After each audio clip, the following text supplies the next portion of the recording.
저는 지방 출신의 국회의원이기 때문에 항상 정부가 지방 정부에 대해 재정분권을 이야기한 데가 벌써 20년이 됐는데 과연 이 재정분권이 이루어졌는지에 대해서 의문을 가지고 있습니다. 그래서 제가 다 아시는 얘기지만 세 가지 정도를 지방분권과 관련해서 건의를 드리겠습니다.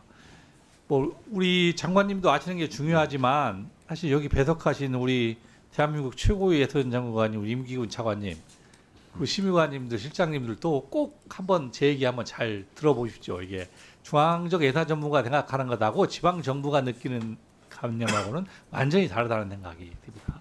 첫째는 각 지방 정부는 필요한 사업을 기획하는 것이 아니라 중앙 정부가 채택한 사업을 기획하는데 익숙해지지 않느냐 하는 생각을 갖습니다. 한 가지 예를 들어보겠습니다. 얼마 전 제 지역구인 익산에서 사업을 가져왔어요. 중점 사업 13개를. 그래서 이 기획예산처 단계에서 지금 가 있다. 그래서 부탁을 하는데 이 사업 13개 중에서 정부 부처 단계에서 딱 3개만 반영돼 있고 이 부처에서 반영된 3개도 기획예산처에서 살아남을지 말지를 노심초사하고 있습니다. 이 지방자치단체들은 지역을 살리기 위해서 절박한 심정으로 필요한 사업들을 발굴합니다. 그런데 이게 부처를 통하고 예산처를 통하면서 다 변색되고 중앙정부가 원하는 쪽의 사업들만 채택이 됩니다. 저는 이렇게 해서는 사실 지방정부가 살 수 없다고 생각합니다. 답변은 제가 3가지 말씀드리면 마지막에 정리해서 장관님께서 말씀을 해주십시오. 두 번째는 이 국가 보조 사업입니다. 이 대부분의 사업들이 지방의 매칭을 요구합니다. 그런데 지방재정 제립도가 낮은 곳은 이 매칭 사업을 하려고 하면 자체 사업을 포기해야 하고 사실은 돈이 없으니까 또 매칭을 요구하는 국비 사업을 진짜 하고 싶은데 할 수밖에 못합니다. 포기할 수밖에 없습니다. 사실은. 근데 지방재정 자립도가 높은 데는 매칭 사업이 나오면 우리가 얼마 돈 되겠어요? 우리 주십시오 하면 다 독점을 합니다. 이렇게 해서는 정말 지방정부도 부익부빈 현상이 됩니다. 그래서 재정 자립도가 낮은 사업 지방정부에 대해서는 이 매칭 사업에 대해서 중앙정부가 특별히 배려할 수 있는 방법을 좀 검토해달라 하는 말씀을 드리고요.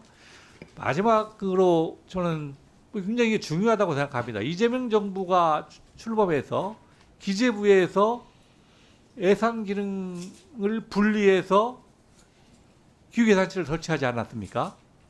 저는 이것은 국가 예산을 기획예산처가 독립적으로 엄격하게 통제하라는 의미가 아니라 이 기존에 있는 재정부와 다른 시각에서 국가의 미래 비전을 국가 예산에 반영하고 국가 균형 발전을 더 전략적으로 설계하는 의미를 가지고 있다고 생각합니다.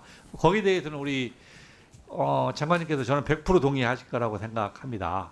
그래서 이번 예산처에서 저는 8월에 이에 대해서 로드맵을 발표하는 것으로 알고 있습니다. 그래서 이 예산 편성 과정에서 지방정부가 실질적이고 주도적으로 참여할 수 있는 그 방안들을 좀 강구해달라는 부탁을 말씀을 드리고 저는 장관님의 추진력이나 그걸 가지면 충분히 장관님이 때 하셔야지 또 예산 전문가가 거기 가시면 저는 어려울 거라고 생각합니다. 이 3가지 점에서 우리 장관님이 생각하시는 견해를 좀 말씀해 주시고 꼭 제가 건의하는 사항을 잘 검토해 주실 것을 부탁드립니다. 네. 우선 저희가 5월 말까지 각 부처로부터 내년도 예산 요구안을 받아서 지금 심의 과정에 있습니다. 저도 아직은 각 지방정부, 기초건, 광역이건 어떤 요구를 했는지 또 각 부처가 어떤 요구를 했는지 다 세세히 알지는 못합니다. 사업의 개수가 뭐 수천 개에 해당되기 때문에요. 다만 저희로서는 지방정부의 재정이 전체적으로 제가 봤을 때 중앙정부보다는 상대적으로 낮고 또 지방정부는 지방교육청보다 또 상대적으로 재정 형편이 어렵고 이게 지금 현실입니다. 그런 것들을 종합적으로 감안하면서 저로서는 이제 예산 편성에 임합니다.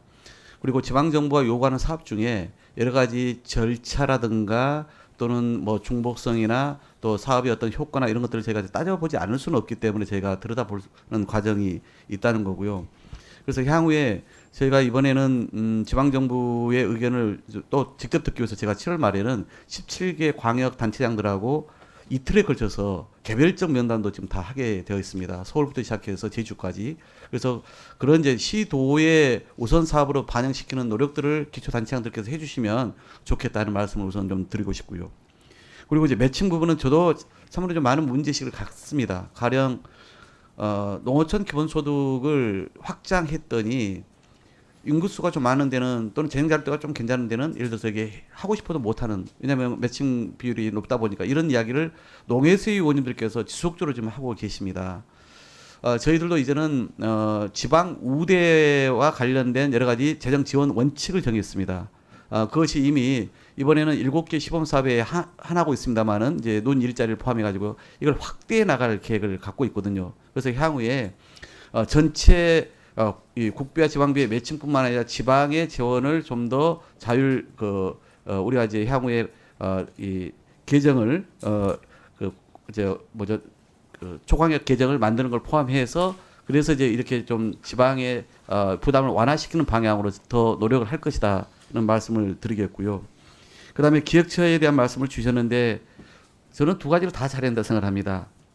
당연히 국가 중장기 전략 비전 잘 수립해야 되고요. 그동안 못했으니 아예 없었죠. 그다음에 또 한편에서는 예산 수립을 대신 탑다운을 실제로 하는 내실하는 것에 더 방점을 찍고 있습니다. 그래서 이번에 우리 예산실의 직원들이 각 부처에 처음으로 다 더백 현장 경청해가지고 다 찾아가서 직접 예산 설명을 직접 듣기도 했거든요. 그리고 이제 국회 이야기도 좀 제가 드리려고 하고 있고요. 그래서 편성 과정에서부터 충분한 소통을 해 나가겠다는 말씀을 좀 드리겠고, 지방 정부와 관련해서도 더 유념해서 꼼꼼하게 좀 살펴보겠습니다.